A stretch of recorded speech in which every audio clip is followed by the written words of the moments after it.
माता सीता की कथा धन के भंडार को भर देगी। यह कहानी सीता माता कहती थी और श्री राम इसे सुना करते थे। एक दिन भगवान श्री राम को किसी काम के लिए बाहर जाना पड़ गया तो माता सीता कहने लगी कि भगवान, मेरा तो 12 वर्ष का नियम है, अब आप बाहर जाएंगे तो मैं अपनी कहानी किसे सुनाऊंगी। श्री राम ने कहा कि तुम कुएं की पाल पर जाकर बैठ जाना और वहाँ जो औरतें पानी भरने आएंगी उन्हें अपनी कहानी सुना देना। सीता माता कुएं की पाल पर जाकर बैठ जाती हैं। एक स्त्री आई, उसने रेशम जरी की साड़ी पहन रखी थी और सोने का घड़ा ले रखा था।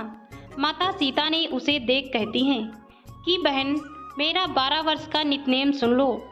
पर वो स्त्री बोली, मैं तुम्हारा नित्यनेम सुनूंगी तो मुझे घर जाने में देर हो जाएगी और मेरी सास मुझसे लड़ेंगी। उसने कहानी नहीं सुनी और चली गई।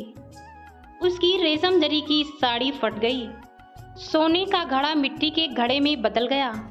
सास ने देखा तो पूछा कि यह किसका दोष अपने सर पर लेकर आई है। बहू ने कहा कि कुएं पर एक औरत बैठी थी, उसने कहानी सुनने के लिए कहा, लेकिन मैंने सुनी नहीं, जिसका ये फल मिला। बहू की बात सुनकर अगले दिन वही साड़ी और घड़ा लेकर सास कुएं की पाल पर गई। सास को वही सीता माता बैठी मिली तो माता सीता ने कहा कि बहन, मेरी कहानी सुन लीजिए। सास बोली कि एक बार छोड़, मैं तो 4 बार कहानी सुन लूंगी। राम आए, लक्ष्मण आए, देश के पुजारी आए, नित्य नियम का नेम लाए, आओ राम बैठो राम, तपी रसोई जियो राम, माखन मिश्री खाओ राम, शाल दुशाल पोनो राम, शाल दुशाल ओढ़ो राम, जब बोलूं जब राम ही राम, राम संवारे सबके काम, खाली घर भंडार भरेंगे, सबका बेड़ा पार करेंगे, श्री राम जय जय राम। सास बोली कि बहन, कहानी तो बहुत अच्छी लगी। कहानी सुनकर सास घर चली गई और उसकी साड़ी फिर से रेशम जरी की बन गई, मिट्टी का घड़ा फिर सोने के घड़े में बदल गया। बहू कहने लगी, सासू माँ, आपने यह सब कैसे किया।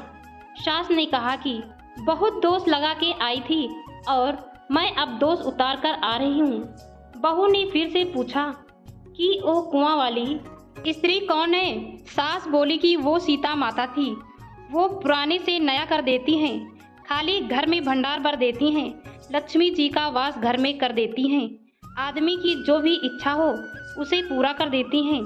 बहू बोली कि ऐसी कहानी मुझे भी सुना दो। सास बोली कि ठीक है, तुम भी सुनो। और सास ने कहानी शुरू की।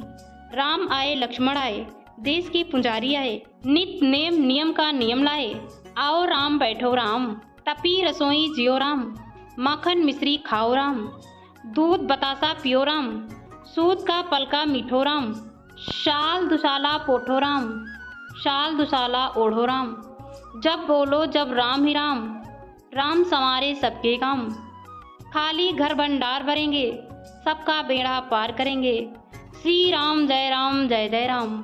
कहानी सुनकर बहू बोली कि कहानी तो बहुत अच्छी है। साथ में कहा कि ठीक है, इस कहानी को रोज कहा करेंगे।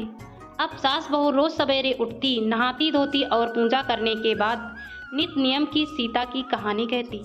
एक दिन उसके यहाँ एक पड़ोस की औरत आई और बोली कि बहन, जरा सी आँच देना।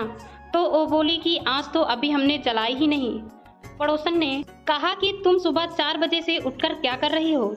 उन्होंने कहा कि सुबह उठकर हम पूजा करते हैं और फिर सीता माता की नित्य नियम की कहानी कहते हैं। पड़ोसन ने उसकी बात सुनकर फिर से कहा कि सीता माता की कहानी कहने से तुम्हें क्या मिला। वो बोली कि इनकी कहानी कहने से घर में भंडार भर जाते हैं, सारे काम सिद्ध होते हैं, मन की इच्छा भी पूरी होती है। पड़ोसन कहती है कि बहन, ऐसी कहानी मुझे भी सुना दो। बोली कि ठीक है, तुम भी एक कहानी सुनो। कहानी सुनने के बाद पड़ोसन ने कहा, मुझे एक कहानी बहुत अच्छी लगी। पड़ोसन भी नित्य नेम सीता माता की कहानी कहने लगी।